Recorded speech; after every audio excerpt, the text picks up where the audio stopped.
नमस्कार। आपका स्वागत है आपके अपने चैनल दिव्य दृष्टि में। एक बार सभी देवताओं ने मिलकर एक यज्ञ करने का निश्चय किया।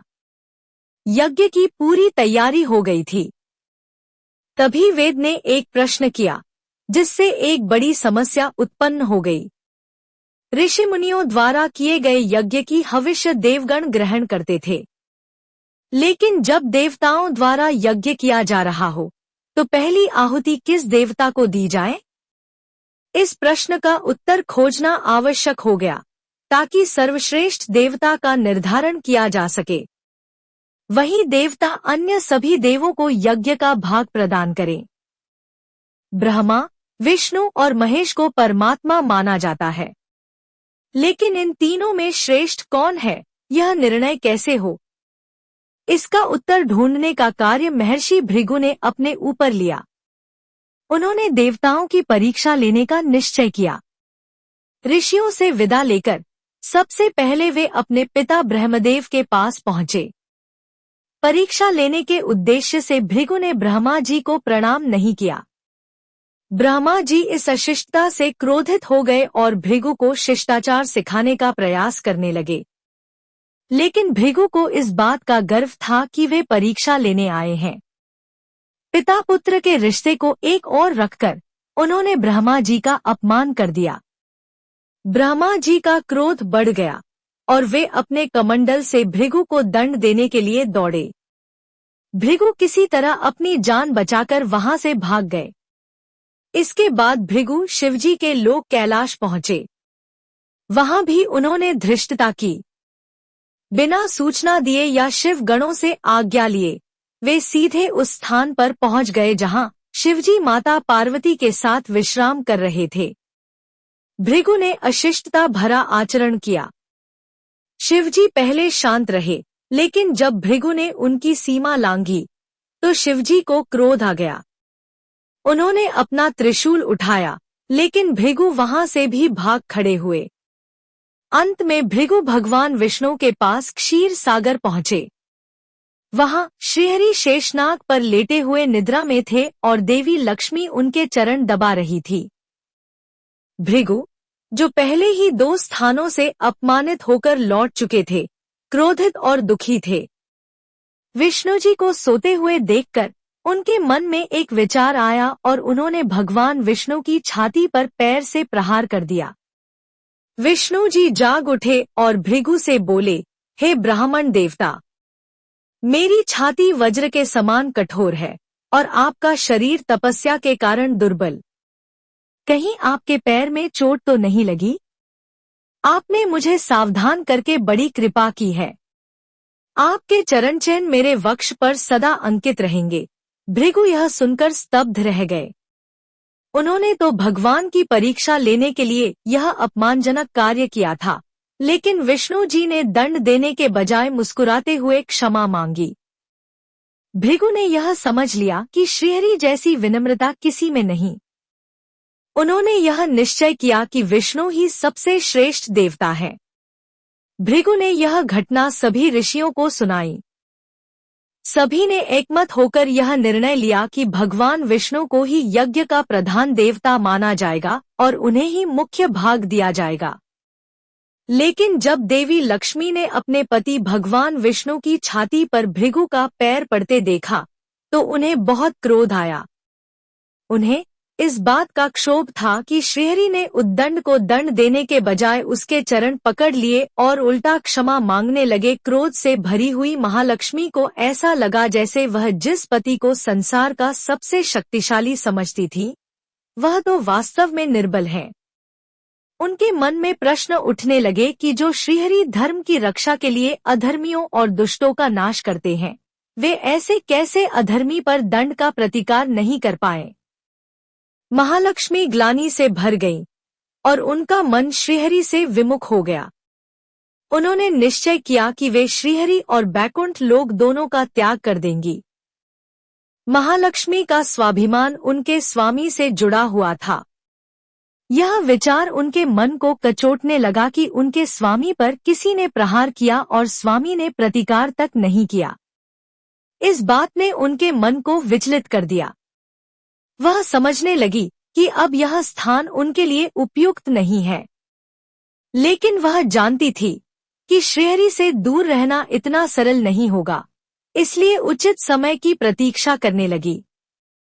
इसी दौरान श्रीहरि ने हिरण्याक्ष के कोप से मुक्ति दिलाने के लिए वराह अवतार लिया और दुष्टों का संहार करने लगे। महालक्ष्मी ने इस समय को उचित समझा और बैकुंठ का त्याग कर दिया। उन्होंने पृथ्वी पर एक वन में तपस्या शुरू कर दी। तपस्या करते करते महालक्ष्मी ने अपना शरीर भी त्याग दिया।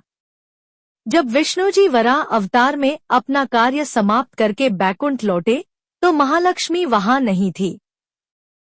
वह उनकी खोज में तीनों लोकों में घूमे, लेकिन महालक्ष्मी ने अपनी दिव्य शक्ति से उन्हें भ्रमित रखा।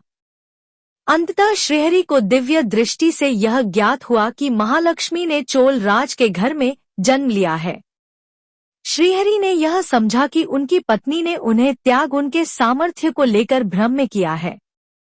उन्होंने यह भी निश्चय किया कि वे अपनी अलौकिक शक्तियों का प्रयोग करके महालक्ष्मी को पुनः प्राप्त नहीं करेंगे। क्योंकि महालक्ष्मी ने मानव रूप धारण किया है, इसलिए श्रीहरि ने भी साधारण मानवों के समान व्यवहार करके उनकी प्रिय पत्नी का विश्वास और हृदय जीतने का निश्चय किया। श्रीहरि ने श्रीनिवास का रूप धारण किया और पृथ्वी लोक पर चोल देश में निवास करने लगे। वह महालक्ष्मी से मिलन का उचित समय और अवसर तलाशने लगे। उधर चोल देश के राजा आकाश राज को संतान प्राप्ति की इच्छा थी। ऋषि शुकदेव जी के निर्देश पर उन्होंने एक यज्ञ करवाया। यज्ञ संपन्न होने के बाद ऋषियों ने राजा को यज्ञशाला में हल जोतने का आदेश दिया। जब राजा हल जोत रहे थे तो हल का फाल किसी वस्तु से टकराया। राजा ने उस स्थान को खोदने का आदेश दिया। जैसे ही उस स्थान को खोदा गया, वहां एक कमल पर एक छोटी सी कन्या को विराजमान पाया गया। वह कन्या कोई और नहीं, स्वयं महालक्ष्मी थी। जिन्होंने मानव रूप में जन्म लिया था वह कन्या और कोई नहीं, स्वयं महालक्ष्मी थी। राजा की मनोकामना पूरी हो गई थी। चूंकि वह कन्या कमल के फूल में मिली थी, इसलिए उसका नाम रखा गया पद्मावती। पद्मावती नाम के अनुरूप ही वह अनुपम रूप और गुणों से परिपूर्ण थी। समय बीता और साक्षात लक्ष्मी का यह अवतार विवाह योग्य हो गया। एक दिन पद्मावती वन में फूल चुन रही थी। उसी समय श्रीनिवास, श्रीहरि का मानव रूप, आखेट के लिए उसी वन में गए। उन्होंने देखा कि एक हाथी एक युवती का पीछा कर रहा है और उसे डराने का प्रयास कर रहा है। राजकुमारी के सेवक भयभीत होकर भाग गए। श्रीनिवास ने अपनी धनुष बाण से उस हाथी को रोका और पद्मावती की रक्षा की। पद्मावती और श्रीनिवास की आंखें मिली और दोनों के हृदय में परस्पर प्रेम का संचार हो गया। हालांकि दोनों बिना कुछ कहे अपने अपने घर लौट गए। श्रीनिवास घर लौट तो आए, लेकिन उनका मन पद्मावती में ही अटका हुआ था। वह पद्मावती का पता लगाने के उपाय सोचने लगे। उन्होंने एक ज्योतिषी का रूप धारण किया और भविष्य बताने के बहाने पद्मावती को खोजने निकल पड़े। धीरे धीरे ज्योतिषी श्रीनिवास की ख्याति पूरे चोल राज्य में फैल गई। उधर पद्मावती के मन में भी श्रीनिवास के लिए प्रेम जागृत हो गया था। वह भी उनसे मिलने के लिए व्याकुल थी। लेकिन श्रीनिवास का कोई पता ठिकाना न होने के कारण उनका मन चिंतित रहता। इस चिंता और प्रेम विरह के कारण पद्मावती ने भोजन और श्रृंगार का त्याग कर दिया। उनके शरीर की कांति फीकी पड़ने लगी और वह धीरे धीरे कृशकाय हो गई। पुत्री की यह स्थिति देखकर राजा अत्यंत चिंतित हो उठे। तभी उन्हें ज्योतिषी श्रीनिवास की प्रसिद्धि का पता चला। राजा ने ज्योतिषी को बुलवाया और अपनी पुत्री की दशा का कारण जानने का आग्रह किया। जब श्रीनिवास राजकुमारी का हाल जानने पहुंचे और पद्मावती को देखा तो वह प्रसन्न हो गए। उनका उद्देश्य पूरा होता प्रतीत हुआ। उन्होंने पद्मावती का हाथ अपने हाथ में लिया और थोड़ी देर तक भविष्य पढ़ने का नाटक किया। फिर बोले, महाराज, आपकी पुत्री प्रेम विरह में जल रही हैं। यदि इनका शीघ्र विवाह कर दिया जाए तो यह स्वस्थ हो जाएंगी। पद्मावती ने श्रीनिवास की ओर देखा और उन्हें पहचान लिया। उनके मुख पर प्रसन्नता के भाव आए और वह मुस्कुरा उठीं। पुत्री को इतने दिनों बाद प्रसन्न देखकर राजा को लगा कि ज्योतिषी का अनुमान सही है। राजा ने ज्योतिषी से पूछा, यदि मेरी पुत्री प्रेम विरह में पीड़ित है तो क्या आप यह भी जानते हैं कि उसे किससे प्रेम है? मैं उसका विवाह करने को तैयार हूँ। कृपया उस व्यक्ति का परिचय दें। श्रीनिवास ने कहा, महाराज, आपकी पुत्री एक दिन वन में फूल चुनने गई थी। तभी एक हाथी ने उन पर हमला किया था। उस समय आपके सैनिक और दासियां भाग खड़ी हुईं, लेकिन एक वीर धनुर्धर ने उनकी जान बचाई। राजा ने याद करते हुए कहा, हाँ, मेरे सैनिकों ने उस घटना का जिक्र किया था। लेकिन मेरी पुत्री के प्रेम और उस घटना का क्या संबंध है? श्रीनिवास ने मुस्कुराते हुए कहा, महाराज, आपकी पुत्री को उसी वीर युवक से प्रेम हुआ है, पर वह कोई साधारण युवक नहीं, बल्कि शंखचक्रधारी स्वयं भगवान विष्णु हैं, जो इस समय बैकुंठ को छोड़कर मानव रूप में श्रीनिवास के नाम से पृथ्वी पर निवास कर रहे हैं। राजा यह सुनकर प्रसन्न हो गए कि स्वयं भगवान विष्णु उनके दामाद बनने जा रहे हैं। श्रीनिवास ने कहा, आप अपनी पुत्री का विवाह श्रीनिवास के साथ कर दें। मैं इसकी सारी व्यवस्था कर दूंगा। श्रीनिवास और पद्मावती के विवाह की तिथि तय हो गई।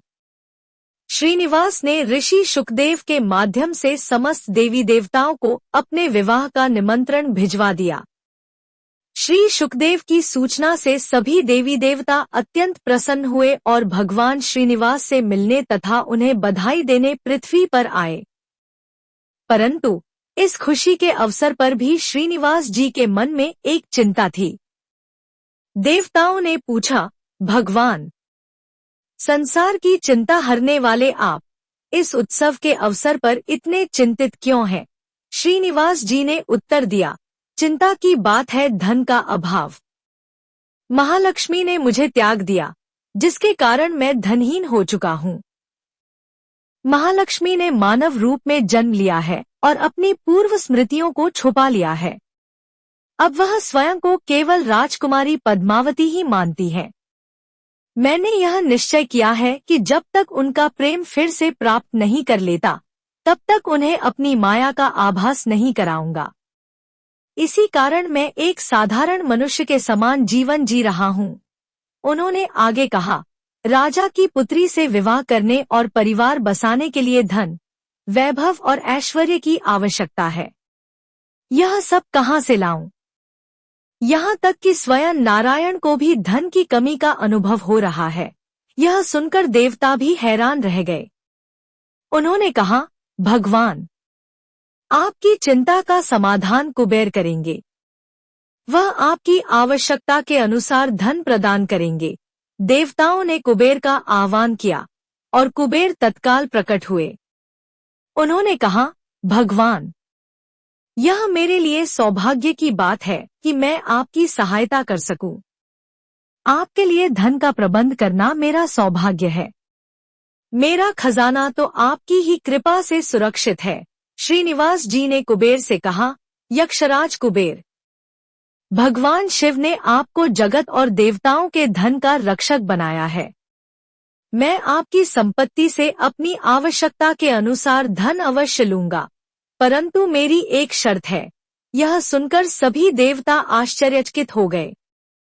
कुबेर ने पूछा, भगवान, आपकी शर्त क्या है? श्रीनिवास ने कहा, ब्रह्मा जी और शिव जी साक्षी रहें। मैं आपसे धन ऋण के रूप में लूंगा, जिसे भविष्य में ब्याज सहित चुका दूंगा। श्रीहरि की इस बात से कुबेर और अन्य देवता विस्मय में पड़ गए। कुबेर ने हाथ जोड़कर कहा, भगवान, मुझसे यदि कोई अपराध हुआ है तो कृपया क्षमा करें, परंतु ऐसा न कहें। आपकी कृपा के बिना मेरा सब कुछ नष्ट हो जाएगा। श्रीनिवास ने कुबेर को आश्वस्त करते हुए कहा, आपसे कोई अपराध नहीं हुआ। मैं मानव जीवन की कठिनाइयों को समझना चाहता हूँ। धन की कमी और ऋण का बोझ मानव जीवन की सबसे बड़ी समस्याएं हैं। मैं भी इन समस्याओं का अनुभव करूंगा। कुबेर ने कहा, भगवान, यदि आप ऋण पर धन लेना चाहते हैं तो आपको यह भी बताना होगा कि इसे चुकाएंगे कैसे। मानवों को ऋण के लिए कई शर्तों को पूरा करना पड़ता है। श्रीनिवास जी मुस्कुराए और बोले, कुबेर, यह ऋण मैं नहीं, मेरे भक्त चुकाएंगे, परंतु मैं उनसे कोई उपकार नहीं लूंगा। मेरी कृपा से वे धनवान बनेंगे और वे मुझे दान के रूप में यह धन अर्पित करेंगे। कलयुग में पृथ्वी पर मेरी पूजा धन, वैभव और ऐश्वर्य के देवता के रूप में होगी। मेरे भक्त मेरी कृपा से धन प्राप्त करेंगे और बदले में मुझे दान देंगे। इस प्रकार मैं तुम्हारा ऋण चुकाता रहूंगा। कुबेर ने कहा, भगवान, कलयुग में मानव धर्म के प्रति बहुत कम विश्वास योग्य होंगे। क्या उन पर इतनी आशा रखना उचित होगा? श्रीनिवास बोले, कलयुग के अंत तक लोग मुझे तिरुपति के तिरुमला पर्वत पर बालाजी के रूप में पूजेंगे। मेरे भक्त मुझसे धन और ऐश्वर्य की कामना करेंगे और मेरे प्रति अटूट श्रद्धा रखेंगे। मैं उन्हें धनवान बनाऊंगा और वे मेरे ऋण को चुकाने में सहायक बनेंगे। श्रीनिवास की यह बात सुनकर कुबेर ने धन का प्रबंध कर दिया। इस ऋण समझौते के साक्षी स्वयं ब्रह्मा और शिव जी बने, जो वृक्ष रूप में पुष्करिणी पीठ के किनारे स्थित हैं। ऐसा कहा जाता है कि जब इन वृक्षों को काटने का प्रयास किया गया तो उनमें से खून की धारा फूट पड़ी। इसके बाद भगवान श्रीनिवास बालाजी और पद्मावती महालक्ष्मी का विवाह धूमधाम से संपन्न हुआ। इस विवाह में सभी देवी देवता उपस्थित थे। आज भी भक्त तिरुपति बालाजी के मंदिर में दान देकर भगवान पर चढ़े ऋण को उतार रहे हैं और यह प्रक्रिया कलयुग के अंत तक चलती रहेगी। इसके बाद कलयुग के कष्टों से लोगों को बचाने के लिए भगवान विष्णु जी ने अपने आप को वेंकटेश्वर रूप को तिरुपति माला पर्वत पर स्थापित किया, जिन्हें आज पूरे विश्व में तिरुपति बालाजी के नाम से जाना जाता है। अगर यह कहानी आपको प्रेरित करे तो इसे दूसरों के साथ जरूर साझा करें। हमारे चैनल को लाइक और सब्सक्राइब करना न भूलें। कमेंट करें, जय बालाजी लिखें। आपकी एक पहल किसी के जीवन में बड़ा बदलाव ला सकती है। धन्यवाद।